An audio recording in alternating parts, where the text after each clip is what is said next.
কেমন লাগছে দেখো তো। হ্যাঁ, এটা তো তোমার জন্য। হোলা, আমি মৌ। আবার একটা ভিডিওতে সবাইকে জানাই ওয়েলকাম। আর আগের ভিডিওতে তোমরা একটা মাটির বোতলে কলকা করতে দেখেছো।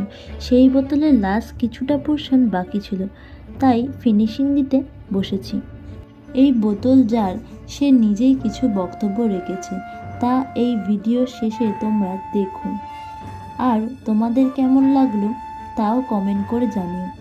এই বোতলটা সব বাড়িতেই রয়েছে।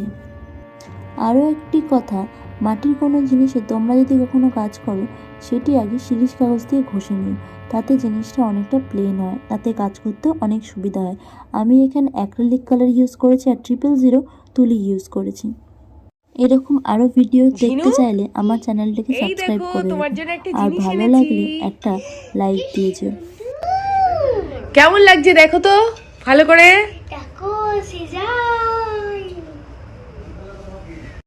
এটা আমার। হ্যাঁ, এটা তো তোমার জন্য। এটা আমি বানিয়েছি তোমার জন্য, একজনকে দিয়েছি, সে বানিয়ে দিয়েছে। বলো তো কে? মিমি। হ্যাঁ, ঠিক বলেছো, একদম ঠিক গেস করেছো। এটা মিমি বানিয়ে দিয়েছে তোমার জন্য। এটা দেখো, খুব সুন্দর। কি সুন্দর আঁকা।